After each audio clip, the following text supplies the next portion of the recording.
congressman from New York, George Latimer, who is in his first term, but he's a veteran politician who has handled a lot of budgets in his days when he was the Westchester County executive. Congressman, thank you for joining us. Bill, it's always a pleasure to be with you. We say you've got experience dealing with budgets.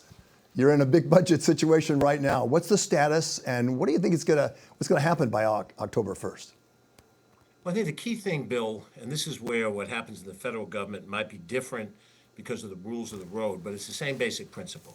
There has to be a negotiation between the two parties to come to an agreement that everybody can live with, not one that's imposed by one side or the other. If you've watched what's happened in Washington during these 9 months, my first 9 months in office, the Republicans have the White House, and President Trump is insistent upon getting his way in everything. The leadership of the House, even though it's narrowly held, the leadership of the Senate, even though it's narrowly held, are doing exactly what the president wants. And the president doesn't want to negotiate the differences that exist. I've seen negotiations in the state, on the state budget, and we've had them at the county budget from both sides as both a legislator and an executive.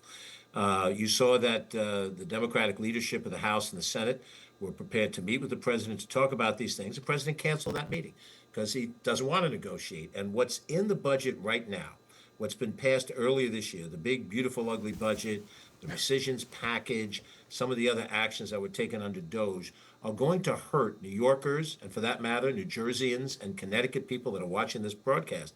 It's going to wind up being more expensive for them to get their health care, more expensive for them to buy groceries in the store through tariffs, and all of those things deserve to be discussed before we lock something in over the course of the next 6 months, 8 months. So that's really what's at hand. We certainly, speaking on behalf of the Democrats, we certainly don't want to shut the government down, but we do want a legitimate negotiation on these points.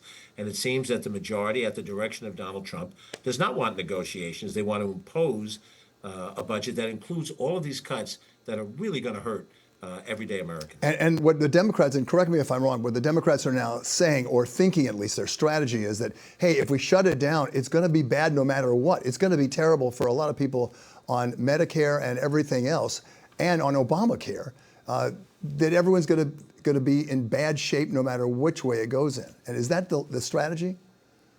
Well, I can't say what the strategy is, but the results are this.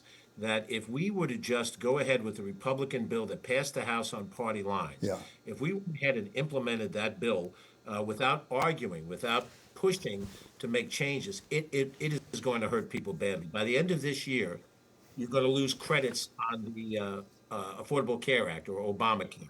People are going to have their premiums rise dramatically, and that's going to hit them in their wallet. That's what we're fighting for. We're not fighting for blue team, red team. We're fighting for people who are going to see their costs go up. And that's why we're so insistent upon wanting a negotiation. Now, people say, well, just extend the budget and we'll negotiate. But the Republicans have a slim majorities in both houses. They've shown no willingness to negotiate.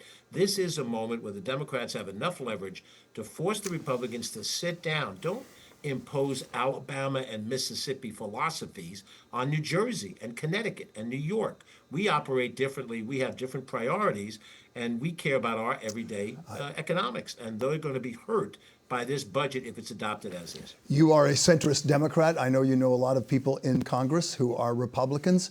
How do they feel about this? Because some of them, they have constituencies as well that are going to have hard times, no matter what. Well, I think a lot of my Republican colleagues are being squeezed right now. They know, and Donald Trump said it bluntly, that he would launch primaries against those that didn't follow the party line. I mean, he said it. I didn't create this. And Elon Musk, when they were on good terms, indicated he was going to put money behind those primaries. So they face potentially a sure primary if they buck the president. On the other hand, these policies are going to hurt their voters. So you might survive the primary in June, but then you face a November election where the average voter is going to be injured by these policies. So, some of them are caught between a rock and a hard place. But as a Democrat, over the course of my career, I've voted against Democratic majorities from time to time. And when I was an executive in Westchester County, I had Democratic members of the county legislature vote in opposite directions from time to time. I think that's called democracy. Yeah. And so without having this absolute partisan control, individual Republican members who represent districts that are going to be hurt by this have to find a way to be able to push back and say, no, we're not going to accept exactly this way. We're going to negotiate. We're going to come up with a compromise. We're going to ask the Democrats to compromise, but we're going to ask the president to compromise. And look, we've seen Donald Trump in the New York area. If you've been around for the last 45 years, you've seen how he operated his business interests and when he announced Trump University and Trump Steaks and all these things. So we know how he operates. The point is, when you elect a member to Congress, you expect them to be a check and a balance on the president, not a rubber stamp for the president. And that's what you need to have. Negotiations in Congress, come up with something that's better that we can both live with, even if it's not everything we want. It's better than what you have on the table. Congressman, you've been in office for 9 months or so. What have you learned, good and bad? Well, one of the things that's frustrating, I think, is that Congress, because of the way the national press operates, is much more of a performative branch of government. I see a lot less members sitting down working on legislative ideas, trying to find common ground across the aisle, even on your own side of the aisle. And it's more of a race to message, a race to post on social media. I guess I'm doing an interview with you in the New York metropolitan area, but a race to be on television and on podcasts. And I think that emphasis on how you look as opposed to what you actually do is pretty different from local government. When you're a councilman in your hometown or even in the county legislature, the state legislature, there's much more of an emphasis on what are you doing. And I'm afraid that in Washington, there's much more an emphasis on how you look. And I think that does not serve us well. And we thank New York Congressman George Latimer.